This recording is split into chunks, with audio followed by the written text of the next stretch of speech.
نحمده ونصلي على رسوله الكريم أما بعد فأعوذ بالله من الشيطان الرجيم بسم الله الرحمن الرحيم قال النبي صلى الله عليه وسلم من يرد الله به خيرا يفقهه في الدين. محترم اوریدن کو خصوصاً علماء کرام و طلباء عظام السلام علیکم ورحمۃ اللہ وبرکاتہ. د دین پس ز سو خبرې پیش کول غواړم. د الله نه مو دا دعا ده چې مونږ او تاسو ټول ته د حق بیانولو توفیق را نصیب کړي او بیا مونږ ټول ته به باندې عمل را نصیب کړي.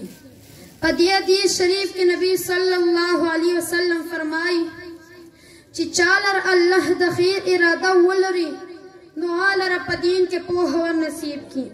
په دې حدیث مبارک یو فقه فی الدین لفظ راغلی دی.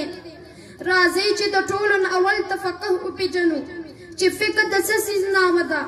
فقه یفقه کرم یکرم نه معنا پوهېدل عالم کېدل دی او په اصطلاح د شریعت کې د فقه معنی دا ده العلم بالاحکام الشرعیة الفرعیة المقتصب من ادلتها التفصیلیه. د فقه آغاز نبی صلی الله علیه وسلم د زمانې نه شوی دی. صحابه کرام به د دین مسلې نبی صلی الله علیه وسلم ته پیش کولې او نبی کریم صلی الله علیه وسلم به د قرآن او حدیث په رڼا کې حل کولې. دا شان د مسلو راتلل څنګه چې عامو خلکو ته دا شان خواص هم تر خلاص نو او د عامو خلکو په شان خاص خلک به هم د نبی صلی الله علیه وسلم په مجلس مبارک کې حاضرېدلو او د پېښو مسلو په باره کې به د قرآن او حدیث نقشه معلوموله.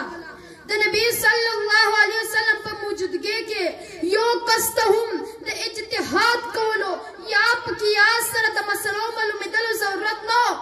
البته صحابه کرامو په د سفر په دوران کې اجتهاد کولو لیکن دوی به دا حتمي فیصله نه مقرر کوله بلکې د نبی صلی الله علیه وسلم په مجلس مبارک کې به پیش کوله صحیح کوله به.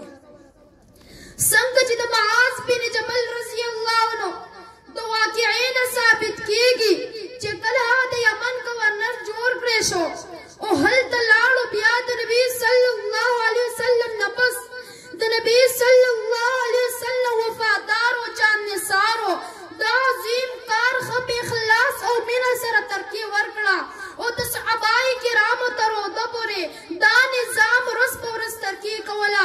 صحابه کرام د نبی صلی الله علیه وسلم د حدیث وګرځېدونکي مجسمه وه. په نورو الفاظو سره صحابه کرام د نبی صلی الله علیه وسلم لقد کان لکم فی رسول الله اسوة حسنه یو زنده ثبوت دی د نبی صلی الله علیه وسلم د اخلاقو نه به چې کوم کس خلاف و نو هغه به دوی نه خوښولو. د نبی صلی الله علیه وسلم نه پس صحابه کرام مختلفو ملکونو کې خواره شول او هر د نبی صلی الله علیه وسلم صحابي به په خپل خپل ځای کې د علم دریاب و چې هغوی به د علم خورېدل کول. خو په دو ملکونو کې د قیاس او د فقه په اعتبار سره ډېر زیات شهرت کوفې ته وشو. فقه کوفي و عبادت مصري چې فقه د کوفې مقبره ده او عبادت د مصر. حضرت علی رضی الله عنه، حضرت عمر رضی الله عنه، حضرت عبدالله بن مسعود رضی الله عنه د علومو نه راخیستې شوي دي. یعنې د فقه فی اصل راخیستل او رجوع کېدل د حضرت عبدالله بن مسعود رضی الله عنه او د ده علم ته مقرر کېدلی شي. دې وجه دا کله چې حضرت عمر رضی الله عنه په مسند خلافت باندې تشریف فرما شو بیا په 20 هجري کې حضرت عبدالله بن مسعود رضی الله عنه کوفې ته ولېږلو او د لېږلو مقصد یې دا و چې په خپلو حاصل کړې شو علومو سره د کوفې خلک منور او معطر کړي. چنانچه حضرت عبدالله بن مسعود رضی الله عنه د اخلاص او د محبت دا فایده وه چې د کوفې په ګوټ ګوټ کې فقها محدثین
حنیفہ رحمۃ اللہ علیہ لرا منتقل. كما قال الشاعر الفقه زرع ابن مسعود وعلقمة سقاه حصاده إبراهيم حماد دواس نعمان طاحنه يعقوب حاجنه محمد خابز والآكل الناس.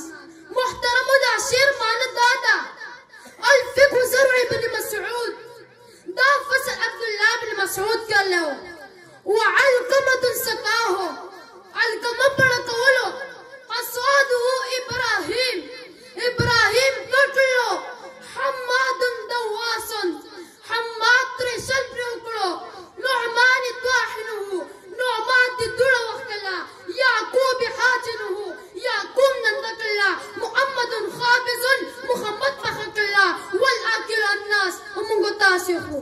زمارو دا فکر مثالی دا فصل سرور کرے دے. زمارو دا فکر علم یعنی علم دے جو مکمل دین مخبل زان کے رخصتے دے او خاص کر فکر فی دا عناف فقاہت دا ٹولنا جدا دی. امام ابو حنیفہ دا شراب مدلت جوڑ کرے پائے کی چکم ممبران شامل کرو پاو کی ہر یو دا مسئلوں پا بنیاد دا اجتحاد درجے طرح سے دلو کل بچی سب مسئلے پیخش والا مجلس شراب پا مسئلہ بس کولو صوب رزو کی با مسئلہ متفق شو او مسئلے میں پہ فکر کی داخلہ کا. دا شاعت فکر فی تدوین دا 121 ہجری نا دا 150 ہجری پورے قوہ بیس دیر شکال پا مورے محنت سرا اور اللہ پا فضل و کرم سر مکمل کرے شو. امام صاحب سن 80 ہجری کے پیدائش خوشو پا کوفہ کے اور دا آتو کالو پا عمر کے حفظ مکمل کرو پا 2 کالو کے.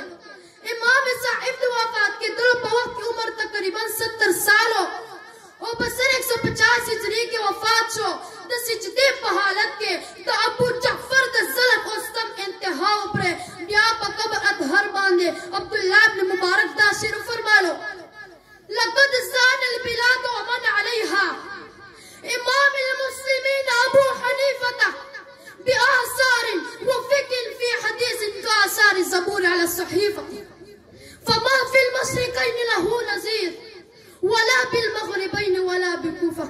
اللہ دے مال و تاسو ٹولت تفکر نصیب کی دا سے سنگ جل کے امام صاحب تا نصیب آمین و مالین اللہ.